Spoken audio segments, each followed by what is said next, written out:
By late November of 1950, United Nations forces were fighting for their lives. The police action that was supposed to produce fast results and total victory had managed to lure opposition from the world's most populous adversary, China. As the front to its west was crumbling, the 10th Corps faced a mounting challenge along the Chosun Reservoir.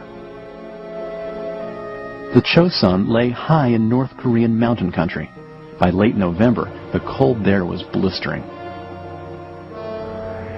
The temperature fell as low as 40 below zero, and 50-mile-an-hour winds made it feel even colder.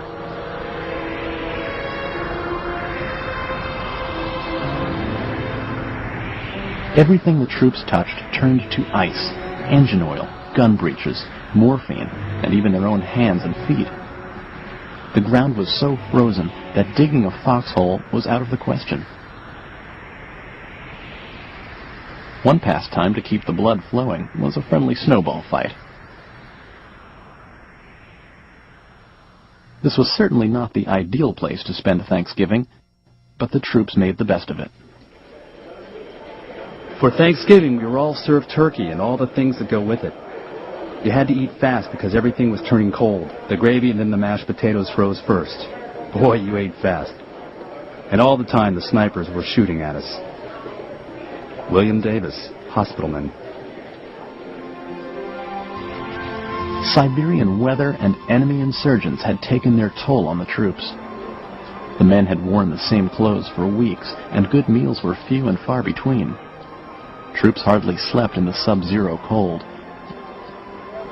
But in true Marine fashion, they pulled themselves together and prepared to mount an offensive on November 27th.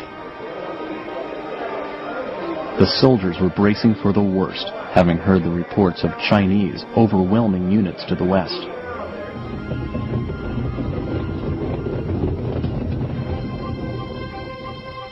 The objective was to move around the western side of the Chosun and head north toward Kangye, where the North Korean government was hiding. UN troops were concentrated in 4 positions. The front line lay at Udamni, where Marine regiments were preparing to lead the charge. South of there, 3,000 U.S. Marines were stationed at the base of the reservoir.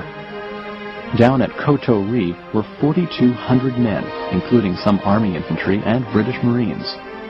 On the east side of the reservoir stood another 2,500 GIs. Supply lines to these troops were in severe jeopardy, since units below them were already retreating to ports along the coast. But they were ordered to press on alone.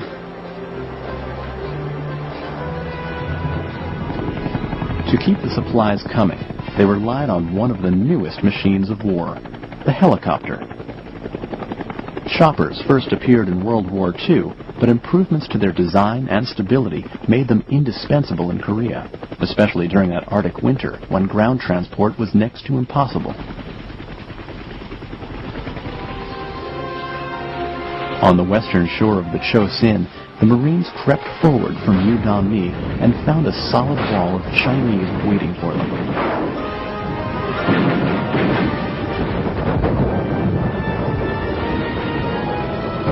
Immediately, strategy shifted from offense to defense, and the regiment fell back to the village to brace for an attack.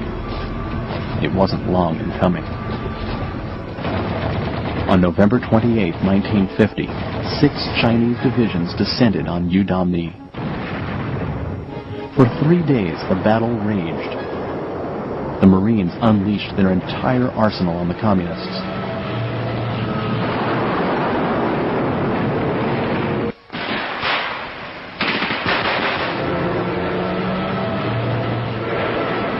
The Marine Air Wing flew bombing runs from carriers out in the Sea of Japan. But it wasn't enough. The Chinese had them surrounded. If these men were going to make it out alive, they would have to fight every step of the way. Their commander, Oliver P. Smith, offered some famous words of encouragement. "Gentlemen, we are not retreating. We are merely attacking in another direction."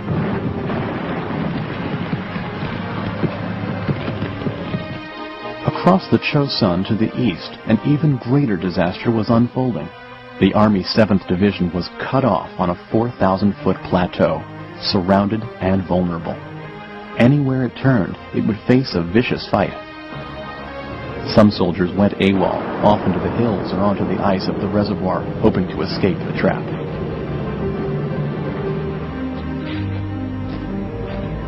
A special task force was created to bore a hole through the Chinese and back to friendly lines. Task Force Faith took only enough trucks to carry the wounded and destroyed all the weapons it couldn't carry. It set out on December 1st. Enemy fire came from all sides. As if this wasn't enough to contend with, friendly napalm fell a little too close for comfort. The two lead companies were shelled by planes flying close air support.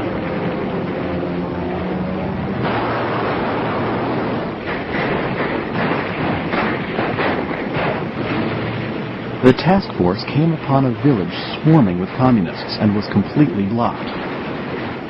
There was no option but to advance directly through the Chinese blockade. 2,500 GIs entered the town.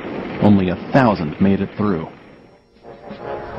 Those that could dragged their fallen buddies with them. After 13 days of hell, Task Force Faith finally made it to safe ground.